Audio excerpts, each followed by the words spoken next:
ඉතින් ඇත්තටම අපි හැමෝම හිතන්නේ මැමත් සතුන් කියන්නේ මීට වසර දහස් ගානකට කලින් ඒ කියන්නේ ගල් යුගයේදී වඳ වී ගියපු සත්තු කොට්ටාසයක් කියලා. ඒ වගේම පිරමීඩ කියන්නේ ඉතාමත් දියුණු ශිෂ්ටාචාරකයේ ආරම්භය කියලා. නමුත් ඔබ දන්නවාද මහා පිරමීඩ ඉදිවෙන කාලය වන විටත් මේ ලෝකයේ මැමත් සතුන් ජීවතුන් අතර සිටියා කිව්වොත්. ඉතින් ග්‍රීසාහි මහා පිරමීඩය ඉදිවන්නේ ක්‍රිස්තු පූර්ව 2500 දී පමණ. නමුත් අවසන් මැමත් සතුන් රුසියාවට අයත් උරැංගල් දූපතේ ක්‍රිස්තු පූර්ව 1650 දක්වා ජීවත් වෙලා තියෙනවා. ඒ කියන්නේ පිරමීඩ ඉදිකර වසර 1000ක් යනතුරු මැමත්ලා ලෝකයේ හිටියා. ඉතින් බොහෝ දෙනෙක් දන්නේ වෝලි මැමත්. එහෙමත් නැත්නම් ලොම් සහිත මැමත් ගැන විතරයි. නමුත් තවත් වර්ග කිහිපයක් හිටියා. ඉතින් කොලොම්බියානු මැමත් මොවුන් ලොම් සහිත මැමත්ට වඩා විශාලයි. උස අඩි 13ක් පමණ වන අතර බර ටොන් 10ක් විතර වෙනවා.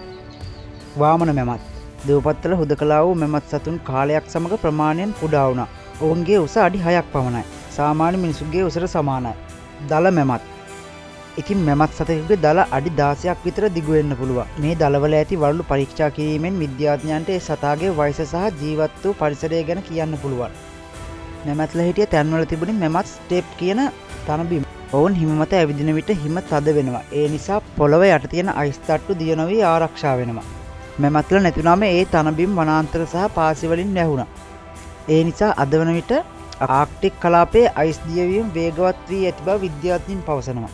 සමහර ගවේෂකින් පවසනවා ඔවුන් අයිස් අතර තිබී හමෝ මැමත් මස් බැලුව බව.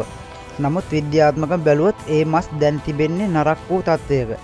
ඒත් සමහර සතුන්ගේ රුධිරයේ පවා දියර මට්ටමින් හමු වී තිබීමත් පුදුම සහගතයි. ඉතින් ඇයි මැමත්ලා වඳ වී ගියේ?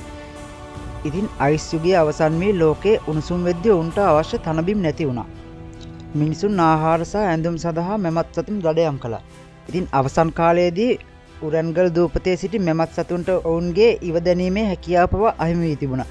ඒ නිසා ඔවුන්ට සතුරන්ගෙන් බේරීමට සහ ආහාර සොයා ගැනීමටද අපහසු වුණා. ඉතින් ඔබ හිතන්නේ දාන තාක්ෂණයෙන් මැමත්ලා නැවතත් වෙයිද? ඉතින් වර්තමානයේදී විද්‍යාඥයන් උත්සාහ කරනවා ආසියානු අලියාගේ DNA සහ මැමත් DNA එකතු කරලා මැමත් අලි මුහුම් සතෙකු බිහි කරන්න. මේ සතුන් නැවතත් ආක්ටික් කලාපයට මුදා හැරීම මගින් ගෝලීය උණුසුම් පාලනය කිරීමට උදව් කර ගැනීමයි. ඉතින් අද අපි කතා කළේ කාලය විසින් සංගවා තැබූ මැමත්ගේ අමුතු රහස් කිහිපයක් ගැන. ඉතින් තවත් කොනක මේ යෝධ මැමත් සතුන් Tamanගේ අවසන් සටන කරමින් සිටියා. ඉතිහාසය කියන්නේ අපි හිතනවට වඩා පුදුම සහගත දෙයක්.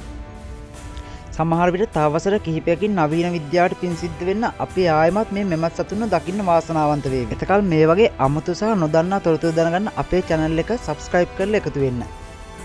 ඔබ මේ ගැන මොකද හිතන්නේ? මැමත් සතුන් නැවතත් මේ ලෝකයට ගෙනීම හොඳ දෙයක්ද? නැත්නම් මේක සබාදහමට කරන අසාධාරණයක්ද? ඔබේ අදහස පල්ලහින් කමෙන්ට් කරන්නත් අමතක කරන්න එපා. වීඩියෝ එක හොඳ නම් like කරන්න, යාළුවන්ටත් බලන්න share කරන්න. මේ වගේ වැදගත් වීඩියෝකින් නැවත හමු වෙමු. ඔබට සුබ දවසක්.